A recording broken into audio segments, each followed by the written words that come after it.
Parallel line method पे एक question और कर लेते हैं। 40 mm व्यास 75 mm ऊंचाई का एक बेलन अपने आधार पर HP या ग्राउंड पर सीधा खड़ा है। बेलन को अक्ष के मध्य बिंदु से होते हुए VP के लंबवत तथा HP से 35 डिग्री कोण पर काट समतल से काटा जाता है। तब कटे बेलन की शेष बची वक्र सतह का विकास कीजिए। चूंकि ये बेलन अपने आधार पर HP में खड़ा है तो इसका ट्रू शेप ऑफ बेस यानी सर्कुलर शेप इसकी HP में ही बनेगी और एक्सिस व्यू इसका VP में बनेगा। ठीक है, तो इसका पहले प्लान और एलिवेशन बना लेते हैं। तो यहाँ पे हमने 40 mm व्यास दे रखा है तो 20 mm रेडियस लेके यहाँ पे एक सर्किल बनाया है। उस सर्किल के 8 पार्ट हमने किए।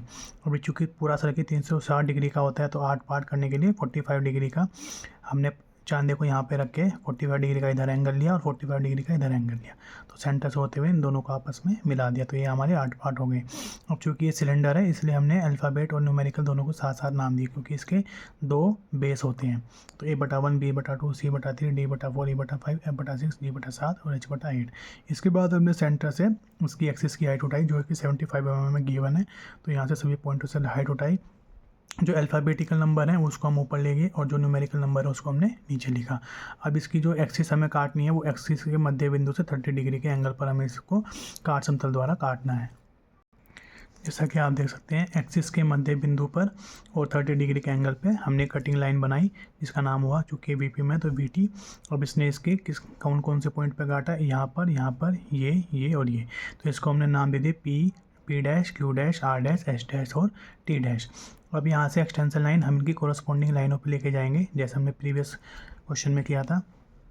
तो चूँकि ये आपका प्रिज्म है इसलिए इसकी सभी एक्सटेंशन लाइनें इनके उसी बिंदु से होकर गुजरेंगी। तो इसका जो सेक्शनल प्लान बनेगा वो इसकी ओरिजिनल ट्रू शेप के बराबर ही, ओरिजिनल प्लान के बराबर ही इसका सेक्शनल प्लान आपका जनरेट होगा। ठीक है, तो हमें यहाँ से एक्सटेंशन लाइन अगर हम यहाँ पे लेके जाएंगे तो सीधे यहीं पे आएगी, तो इसलिए हमें ज़्यादा काम करने की ज़रूरत नहीं है। इसके साथ साथ हमें यहाँ पर सिर्फ हम ऐड कर देंगे यहाँ पे P, यहाँ पे Q, यहाँ पे R, यहाँ पे S और यहाँ पे T। ठीक है, यहाँ पे भी आपका Q आ जाएगा और यहाँ पे भी आपका R आ जाएगा और यहाँ पे आपका S आ जाएगा। ठीक है, अब इसके अंदर हम सेक्शन लाइन शो कर देंगे तो ये इसका क्या हो जाएगा, सेक्शनल प्लान हो जाएगा। कटिंग प्लेन के नीचे वाला एरिया आप डार्क करेंगे। ठीक है, अब इसका डेवलपमेंट कैसा होगा, अब आप यहाँ पे समझिए। ये जो आप सर्किल है अगर आप इसको इस पॉइंट से खोल दें, अगर आप इसको इस पॉइंट से खोल दें तो इसकी जो पूरी लंबाई आएगी वो इसकी परिधि के बराबर आएगी, वो इसकी परिधि के बराबर आएगी। तो यानी अगर आप इस सर्किल को आप यहाँ से ए पॉइंट से खोल दें और इसको इस तरह से फैलाएं, जैसे आप एक सर्कुलर तार लीजिए और उसको ओपन कर दीजिए, तो वो उसकी जो पूरी लंबाई होगी वो इस सर्किल के परिधि के बराबर होगी। तो सबसे पहले हम इसका डेवलपमेंट करने के लिए इसकी परिधि कैलकुलेट करेंगे।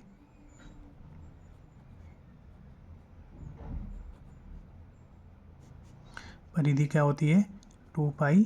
तो यहाँ पे इसको कैलकुलेट कर लो, 2 गुणा 22/7 और r कितना है आपका 20। तो इसको कैलकुलेट जब आप करेंगे तो 22 दूनी 44 दूनी 88, 880/7 ये आ जाएगा। 7 एकम 7, हासिल को लगा 1, 7 दूनी 14 बचे 4, 7 पंजे 35, 125.6 mm आ जाएगा ये। ठीक है, 125.6 mm।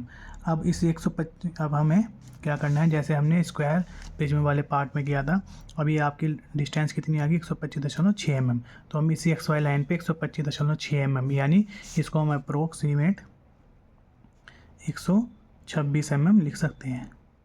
ठीक है, तो अब हम इसी XY लाइन पे 126 mm एक लाइन बनाएंगे, 126 mm की एक लाइन बनाएंगे और उस लाइन को चूँकि हमने इसके सर्किल के 8 पार्ट करे हैं तो उस लाइन को हम 8 पार्ट में डिवाइड कर देंगे। तो यहीं पे इसकी कैलकुलेशन कर लेते हैं, 126 डिवाइड 8, तो ये आपका 8 एकम 8 बचे 4, 8 पंजे 40, हासिल को 6, 8 सत्ती 56 और 8 पंजे 40, तो 15.75 mm।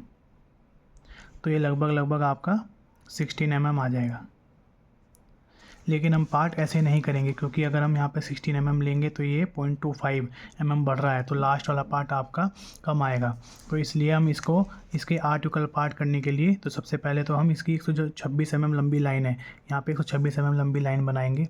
उसके बाद स्केल मेथड का यूज़ करके हम यहाँ पे 30 डिग्री के एंगल पे एक 8 सेंटीमीटर लंबी लाइन खींचेंगे, उसको 8 पार्ट में डिवाइड करेंगे और उसके बाद हम इस 126 mm लंबी लाइन के 8 पार्ट आसानी से कर सकते हैं। तो यहाँ पे आप देख सकते हैं, सबसे पहले हमने इस XY लाइन पे 126 mm लंबी लाइन खींची।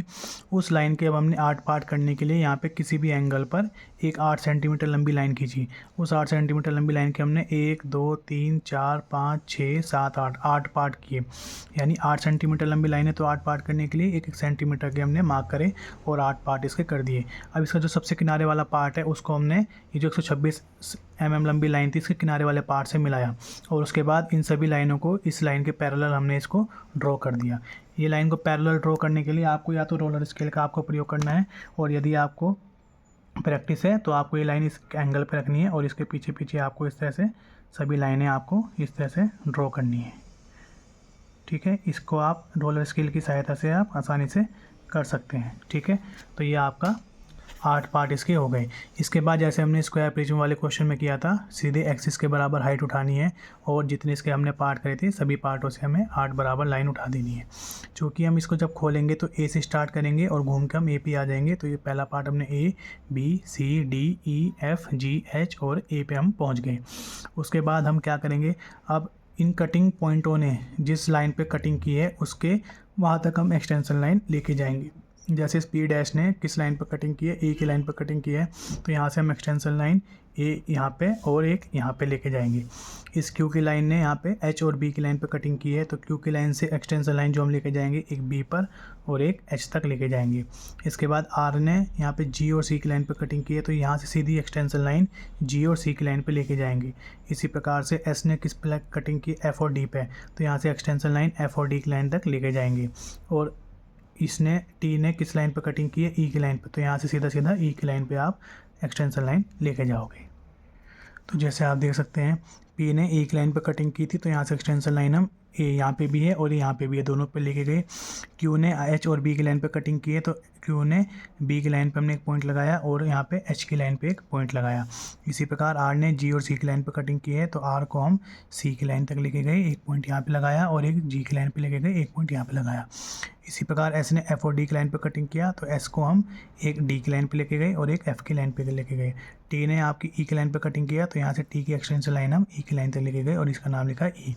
अब इन सभी पॉइंटों को आपस में हमें मिलाना है। ठीक है, और मिलाने के बाद ये नीचे वाला पोर्शन पूरा का पूरा कैसा हो जाएगा, डार्क हो जाएगा। तो इस प्रकार से आपका ये क्वेश्चन कंप्लीट होता है। बस आपको ये ध्यान रखना है कि सर्कल वाले क्वेश्चन में आपको परिधि के बराबर ये लंबाई लेनी है। बाकी जितने भी आपके स्क्वायर प्रिज्म हो, चाहे पेंटागोनल प्रिज्म हो, चाहे हेक्सागोनल प्रिज्म हो, जितनी उसकी भुजा है, जैसे स्क्वायर में 4 भुजा थी तो जितनी उसकी भुजा है उसकी मल्टीप्लिकेशन में उतनी लंबी लाइन आपको लेनी है और उतने ही उसके पार्ट कर देने हैं। जैसे सर्किल था तो यहाँ पर परिधि के बराबर आपने लंबाई ली और उसके जितने आपने सर्किल के पार्ट करे थे उतने ही आपने इसके स्केल की मदद से पार्ट करके उसको, बाकी मेथड आपका वैसे ही रहेगा।